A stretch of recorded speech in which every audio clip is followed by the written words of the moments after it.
A man stranded on an island for 5 years was finally rescued one day. The man rescuing him noticed that he had built 3 huts. He asked what they were for.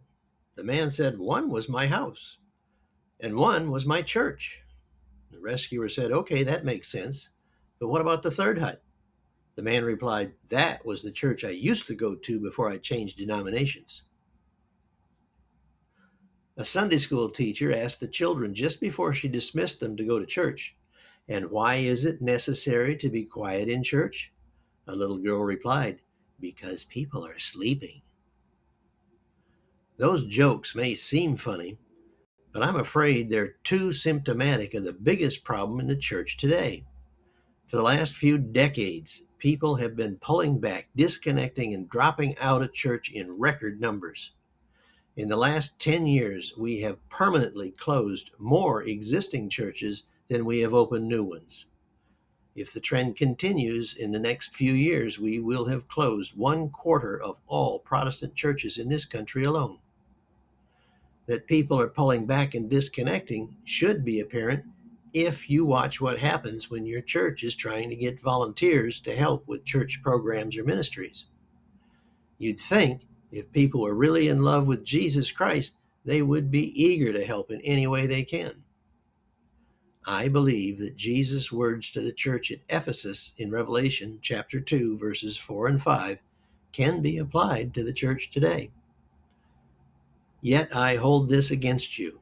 You have forsaken the love you had at first. Consider how far you've fallen. Repent and do the things you did at first. If you do not repent, I will come to you and remove your lampstand from its place." So how is your love for the Lord? Before you answer that question, consider how Jesus defined the depth of one's love in John 15:13. "Greater love has no one than this, to lay down one's life for one's friends." Jesus defined the depths of one's love by how much they're willing to sacrifice for the one they love.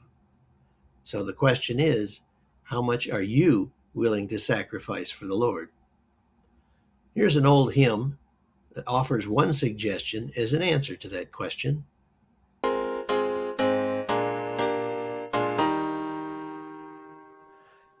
Give of your best to the Master. Give of the strength of your youth. Throw your soul's fresh glowing ardor into the battle for truth. Give of your best to the Master. Give of the strength of your youth. Clad in salvation's full armor, join in the battle for truth. Give of your best to the Master. Give him first place in your heart. Give him first place in your service. Consecrate every part. Give of your best to the Master. Give of the strength of your youth. Clad in salvation's full armor, join in the battle for truth.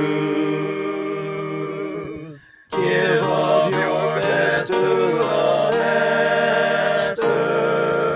Naught else is worthy his love.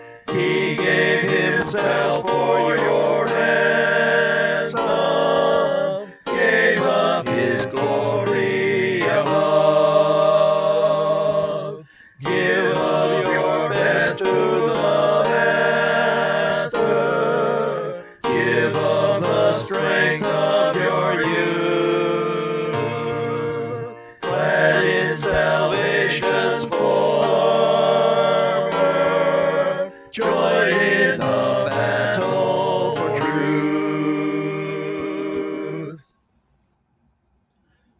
Hebrews 10, verses 24 and 25 offers us some more guidance on this subject.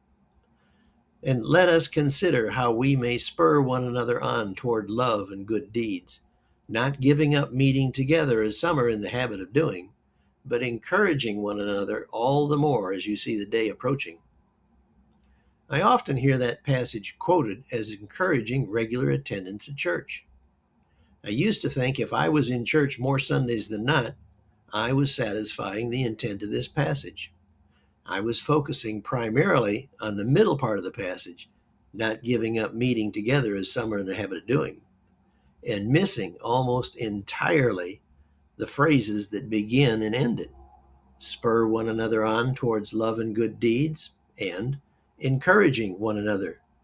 When I view it from a spiritual practice perspective, I see that it offers so much more than just an obligation. I see that it holds the possibility that I might not only receive spiritual growth benefits, but also it gives me an opportunity to give back to the community as well. When speaking about church participation, it's natural to think first about our attendance in worship.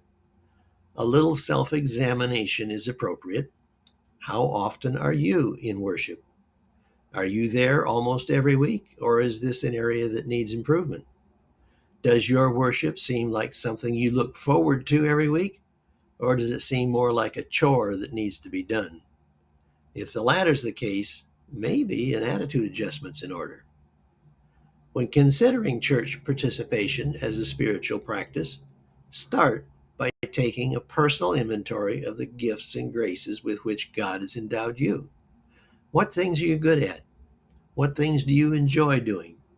It could also be a good idea to ask a couple of people who know you well to help you with a list. Sometimes we have gifts we don't recognize, but others may see them more clearly. When you've finished your list of gifts and graces, compare it to a list of committees, groups, projects, and ministries in your local church or other parachurch organizations.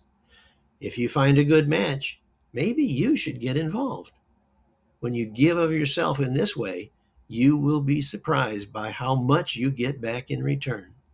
When you're involved with others in this manner, there will be many ways you are encouraged and can encourage others in their walk with the Lord. In the second half of Luke 18, verse 8, Jesus asked, "However, when the Son of Man comes, will he find faith on the earth?" I am very concerned about the trends in the church that I cited at the start of this video. And if you and I don't do something about it, the answer to his question may very well be, probably not.